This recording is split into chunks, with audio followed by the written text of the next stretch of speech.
putting that much stuff up there allowed me enough floor space to cover the floor with more junk.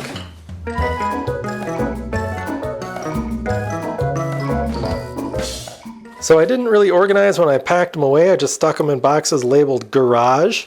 So I've been unpacking and piling things in respective orders. Well, kind of. I mean, fire brick, kiln furniture, health and safety kind of, and some lights. Sheet metal stuff, gingery lathe is over there somewhere. Mechanics tools, sockets, hammers and dollies. So how am I going to organize these? Well, you can kind of get a hint here. I'm going to make them into hanging things to hang on the cleats. And when I get them kind of organized, I'm going to hang them on the wall nearby where I expect to be doing them. So for these sockets and stuff, I'm probably going to hang them on cleats which are yet to be installed on that wall, because like there's something that needs sockets and there will be space to like put them on the wall. Hammers and dollies will probably be somewhere near the sheet metal tools, which are currently over there but don't have to stay there. Woodworking tools, which are here. Some of the woodworking tools are here. They're going to have to be a slightly different scenario. So here's the thing with hammers and dollies and sockets. They don't really need to be that protected. Like if a socket gets a little sawdust on it, no big deal. Woodworking tools are a little different. I don't want to get those covered in metal filings and grease and overspray and sawdust in that nice goopy mesh of sticky black nastiness that covered literally everything in my old garage. So I'm not just going to hang those on a board on some cleats. I kind of want to add like a cabinet around them. So basically a box around them with a door that can shut. Now this is a modification on first order retrievability, right? It's not going to be everything at hand in a reach. It'll be everything at hand within reach when the doors are opened. So I can also use the inside of the doors like a lot of people use for hanging more woodworking tools to maximize wall space. But when I'm done, I'm going to close the doors up. So when I'm not doing woodworking, not using the tools, they will be protected. Now, how am I going to organize those? Great question. Nobody asked me just now. You got kind of a hint here. I was thinking, lay down these sheets of paper, lay out the tools, kind of in the spacing that I want, measure that, cut out a sheet of plywood, and then bingo, that'll be my layout. This is perhaps a cleaner example. It's just some body hammers, a slapper, some dollies.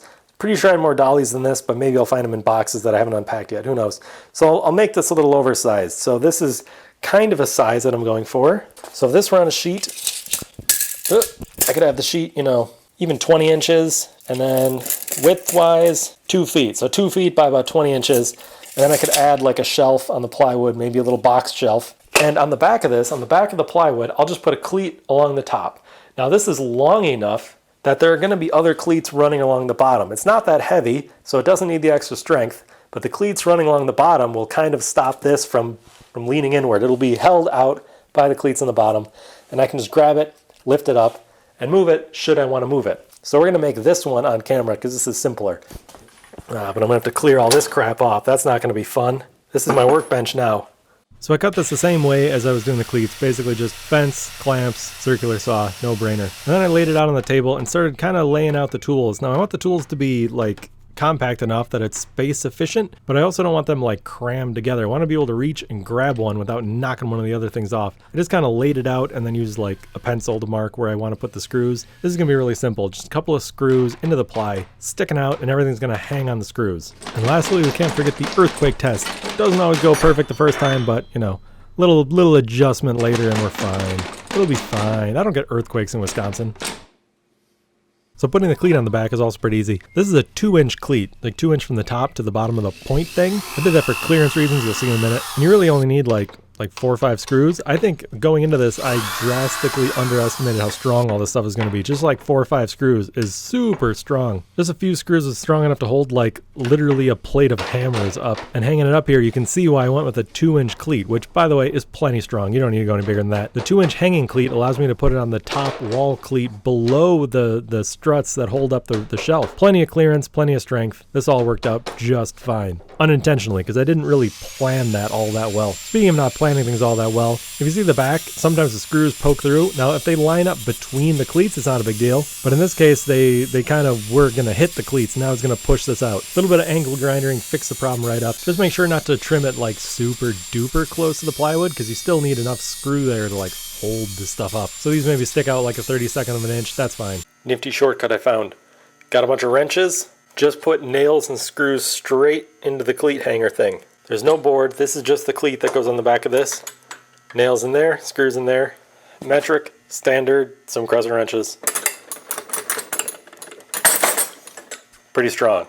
This one's missing something. I need the shelf along the bottom. This is the biggest one of the dollies here. Let's see.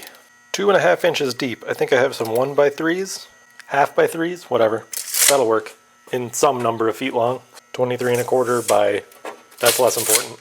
Because I don't really have a workbench, I gotta improvise. So this is my, not exactly a vise, but still kind of a vise. It's a piece of laminate flooring on a plywood sheet on the sawhorses. It's spring clamped on one end. What I do is I lift this end, stick like the board under that, and then spring clamp over there. The tension of the spring clamps, and I think like that rubbery bottom on this piece of flooring holds stuff in place well enough anyway that it doesn't move if I saw it. Well, it doesn't move any more than the table moves. Just keep in mind the saw might hit the spring clamp, so watch out for that. So this is a technique I saw in a couple of videos. I'm going to, I'm marking my pieces here with a sharp marking knife, so it actually severs the fibers. So I do a couple of passes. Then I create a little groove using my chisel here. This is not a particularly sharp chisel.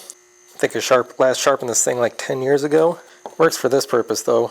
This little groove helps me get a relatively straight cut with the saw here. I've never been good at cutting very straight.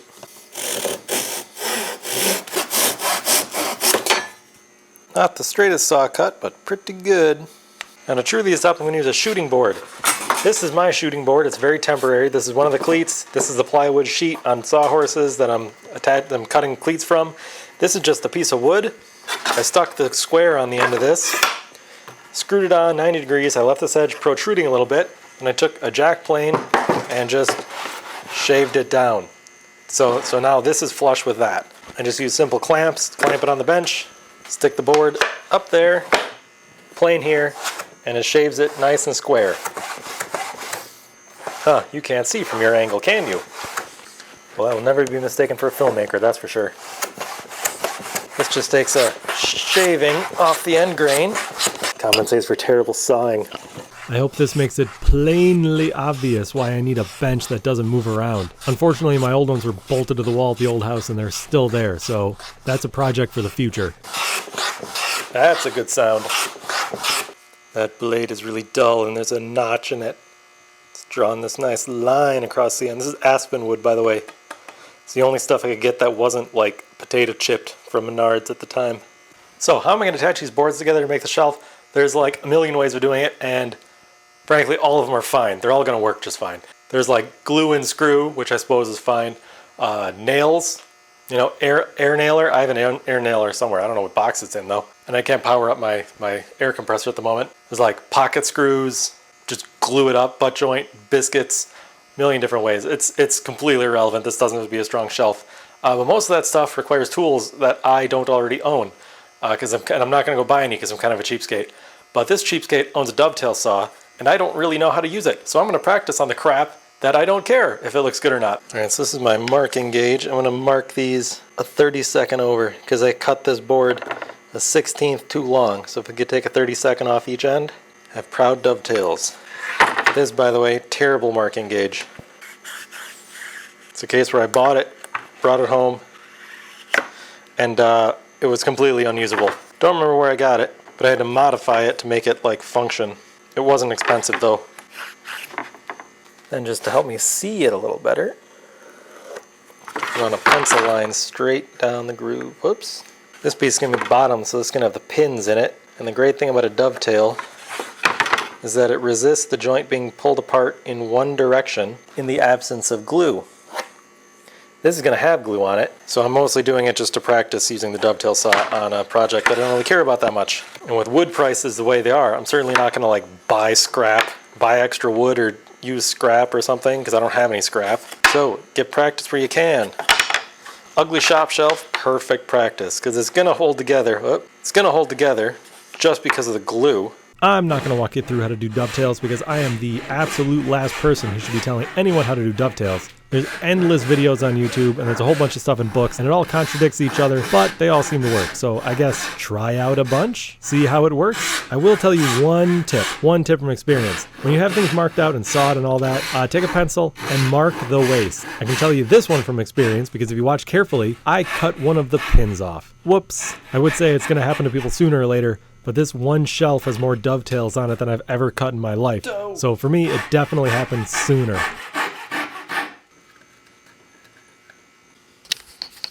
You know what sucks? That would have been halfway decent had I not cut the wrong part. Well, there are 3 pins. That's strong enough, right? Thankfully I avoided cutting the pins off on the next side, but that doesn't mean it was perfect. Okay, well, the camera cut out before the end, but suffice it to say I'm definitely not showing any close-ups of that one. So I want some kind of decorative thing here. I don't really care how attractive it is. It's not all that important. How does a ruler work? There we go. Okay, yeah, boom, right there.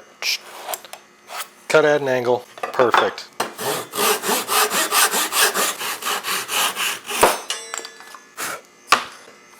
Ooh, that one's kind of crusty. That's better. Question. Cross cut? Rip cut? What's this? 45-degree angle? Should I use the cross cut side or the rip cut side? Because I got both. Cross cut ones seem to work. Test fit here. Yeah, I put the missing pin to the back. That'll be fine. Just slather some glue on there. Can't really get glue in there very easily, can I? So I have to use a stick or something. This little paint can opener should work. Yeah. I'm going to keep it square. I'm just going to use these little 3D printed clamp things. Little 3D printed square, spring clamp, there. Close enough for a tool shelf that I'm going to have to look at for the rest of my life. Oh dear. Now I know what some of you are thinking. Did you really just dovetail something poorly that could have been done well and probably sturdy in a much faster fashion with literally any joint? Yes I did. You might also be thinking, is this guy really like one of them dovetail supremists who thinks all other joinery is crap?